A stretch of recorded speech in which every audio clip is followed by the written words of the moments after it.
Hello दोस्तों, કેમ છો બધા? आज हम जानेंगे सेविंग अकाउंट के बारे में। सेविंग अकाउंट के कितने टाइप होते हैं। आप सबको लगेगा ये सेविंग अकाउंट के कितने एक ही टाइप होते हैं, बल्कि उसमें क्या अलग अलग टाइप के अकाउंट आते हैं, वो एवरेज हिसाब उसको मेंटेन करने के हिसाब से। तो मैं आपको डिटेल में बताऊंगा सेविंग अकाउंट के बारे में। तब तक के लिए आप लाइक सब्सक्राइब कर दीजिए और एंड तक देखना ये वीडियो। इन्फॉर्मेशन आपको ज़्यादा अच्छी लगेगी। सेविंग अकाउंट जनरली बैंक के हिसाब से होता है। जो गवर्नमेंट बैंक है उसमें तो 2000 या 1000 मेंटेन करना होता है, पर प्राइवेट बैंक में क्या है, उसके कैटेगरी के हिसाब से मेंटेन करना आता है। बैंकिंग किस टाइप के डिवाइड होती है, मीन्स के बैंक में कितने सेक्टर होते हैं, मैं आपको उसका डिटेल में दूंगा। बैंक में पहले आते हैं अनबैंक, उसके बाद आता है रूरल बैंक, उसके बाद आता है अर्बन और मेट्रो बैंक। अनबैंक बैंक क्या होता है? अनबैंक में ऐसा होता है कि जो भी गांव का एरिया है जहाँ भी कोई बैंक लागू नहीं पड़ती, वहाँ पे आरबीआई की रूल्स रेगुलेशन के उस हिसाब से वहाँ एक बैंक शुरू करना पड़ता है। इसके हिसाब से वो बैंक अनबैंक कहलाती है। वहाँ पे आपको 2500 जितना मेंटेन करना होता है। और उसके बाद आता है रूरल बैंक। रूरल बैंक वैसे होता है, गांव का एरिया होता है, पर उसमें दो तीन बैंक प्राइवेट बैंक होती है वहाँ पे, वो गांव के हिसाब एरिया में। और दूसरी बैंक होती है अर्बन बैंक। अर्बन बैंक वहाँ पे सिटी का एरिया होता है, वहाँ पे जो बैंक होती है वो। और मेट्रो मेट्रो में आप देखोगे तो वो आ जाएगी, मुंबई है, दिल्ली है, बेंगलोर है, वहाँ जो बैंक होगी वो मेट्रो बैंक में काउंट होगी। रूरल में आपको 2500 से 1500, 2500 जितना मेंटेन करना होता है उसमें, रूरल बैंक में। उसके बाद आता है अर्बन बैंक। अर्बन बैंक में 10,000 जितना मेंटेन करना होता है। उसके बाद आता है मेट्रो। मेट्रो में भी सेम है, अर्बन और मेट्रो में सेम रहेगा।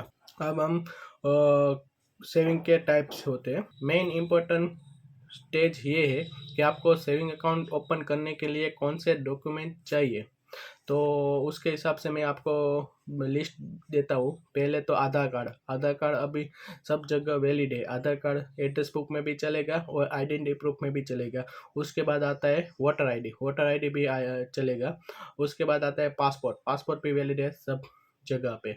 और PAN card. PAN card identity proof के लिए नहीं चलता, पर पान कार्ड को हम आप देख सकते हो पान नंबर लिंक करके देना पड़ता है, क्योंकि हमको क्या 50,000 से ज़्यादा का कैश ट्रांजेक्शन करना हो तो पान कार्ड रिक्वायर्ड है, इसलिए पान कार्ड ज़रूरी है। और दूसरा भी डॉक्यूमेंट है जैसे कि पासपोर्ट साइज़ का फ़ोटो। पासपोर्ट साइज़ का फ़ोटो लगेगा, एक फ़ोटो चाहिए। और दूसरी बात ये मेन है कि अगर आपका आधार कार्ड में या कोई भी एड्रेस है, आप रेंट पे रहते हो तो आपको क्या चेंज करते रहते हो, तो अभी एड्रेस जो है डिफर रहेगा। तो बैंक में अलग अलग नॉर्म्स होते हैं। जैसे कि आपको डिक्लेरेशन देना पड़ेगा कि मैं यहाँ पे रहता हूँ। उस डिक्लेरेशन में वो लोग काउंट कर लेंगे।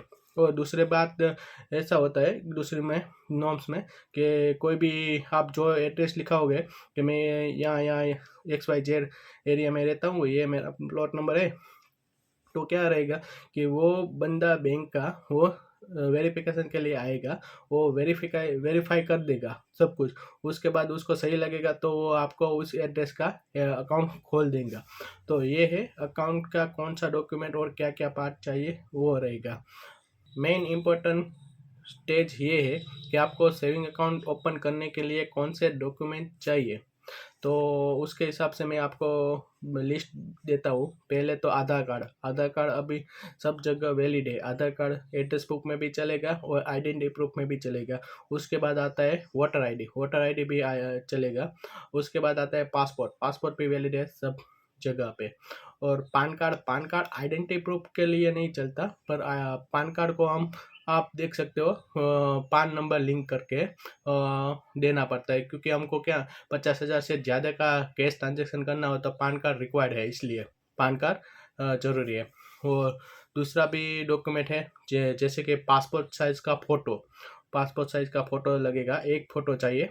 और दूसरी बात ये मेन है कि अगर आपका आधार कार्ड में या कोई भी एड्रेस है, आप रेंट पे रहते हो तो आपको क्या चेंज करते रहते हो, तो अभी एड्रेस जो है डिफर रहेगा, तो बैंक में अलग अलग नॉर्म्स होते हैं। जैसे कि आपको डिक्लेरेशन देना पड़ेगा कि मैं यहाँ पे रहता हूँ, उस डिक्लेरेशन में वो लोग काउंट कर लेंगे। और दूसरी बात ऐसा होता है दूसरे में नॉर्म्स में कि कोई भी आप जो एड्रेस लिखाओगे कि मैं यहाँ यहाँ XYZ एरिया में रहता हूँ, ये मेरा प्लॉट नंबर है, तो क्या रहेगा कि वो बंदा बैंक का वो वेरिफिकेशन के लिए आएगा, वो वेरीफाई। अब हम जानते हैं कि सेविंग अकाउंट में क्या क्या बेनिफिट मिलता है हमको। पहले तो हम सेविंग अकाउंट खुलवाते हैं, उसके साथ डेबिट कार्ड मिलता है। डेबिट कार्ड मैंडेटरी नहीं है, आपको चाहिए तो ले सकते हो, वरना वो कंपलसरी नहीं है। पर अभी क्या है, डेबिट कार्ड को कंपलसरी हमारे यूज़ का हिस्सा होगा, इसलिए हम लेते ही है। दूसरा क्या है, नेट बैंकिंग आता है। नेट बैंकिंग को भी हम यूज़ कर सकते हैं। सेविंग से हम ऑनलाइन ट्रांसफ़र कर सकते हैं, वैसे पैसे किसी को भेज सकते हैं, सब कार्य ऑनलाइन ही कर सकते हैं। दूसरा है कि कभी भी आपको कोई रिक्वायरमेंट है तो ऑनलाइन ही आपको मिल जाएगी। दूसरा फीचर है कि यह आपको क्या है, आपका अकाउंट में जो बैलेंस पड़ा रहता है, जो भी मेंटेन, उसके आपको ब्याज मिलेगा उसमें। पहले जो मैं ज्वाइन हुआ था 2016 तक, वहाँ उसका ब्याज था 6%, अभी तो घट के 3% हो गया है। आपको सेविंग अकाउंट में 3% जितना ब्याज मिलेगा उसमें, वो एक बेनिफिट रहेगा। सेविंग अकाउंट खुलवा के आपको क्या गलती नहीं करनी है वो मैं आपको बता रहा हूँ। ज़्यादातर लोग कभी कभी गलती कर देते हैं, जैसे कि आपको जो एवरेज मेंटेन बैलेंस रखना है तो वो नहीं रहता, तो वो बैंक क्या चार्ज लगाना शुरू कर देती है। तो आपको मेंटेन रखना पड़ेगा, आपका जो हिसाब से बैंक में मेंटेन रहता है उसके हिसाब से रखना पड़ेगा। क्या कभी कभी क्या है कि बैंक में जो मेंटेन अमाउंट है वो तो रखते हैं, पर उसके उसमें वो भूल जाते हैं कि उसका EMI भी चल रहा है। सो लिंक कराया होगा उसने, कभी भी लोन चल रहे हैं तो वो लिंक करते हैं, तो उसमें क्या हो कि वो इंस्टॉलमेंट का पैसा कट होता है, तो उसके बाद जो हिस्सा बाकी रहता है पेंडिंग मेंटेन का, उसको इसका उसके हिसाब से उसको चार्ज लगेगा। और दूसरी बार क्या होगा, तो वो EMI का पैसा तो उसने डाल दिया होगा, पर क्या रहेगा, जो वो मेंटेन नहीं होगा तो जो बैलेंस है उसमें ही पहले चार्ज कट लेगा, तो वो चार्ज तो कट गया।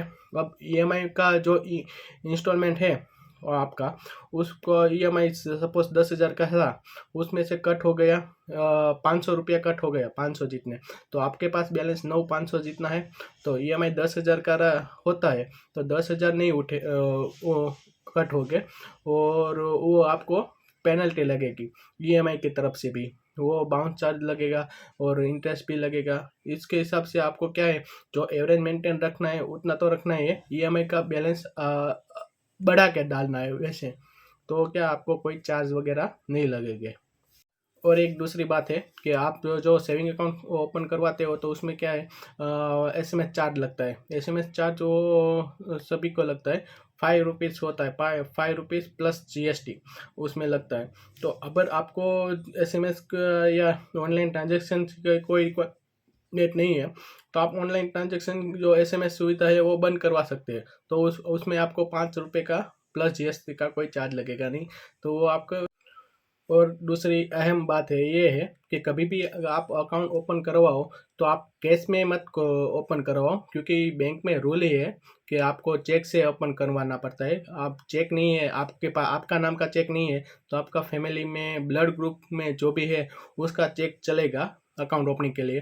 पर आप कभी भी किसी को कैश में पैसे मत दो, क्योंकि अगर आप दोगे तो वो लोग ट्रस्ट नहीं होगा, तो वो कोई और बंदा होगा तो लेके चलेगा। कभी भी आप अपना कैश दूसरे पर्सन को जमा करने के लिए मत भेजो, क्या वो कभी कभी वो नहीं जमा करता और वो खर्च कर लिया तो आपका भी नुकसान होगा।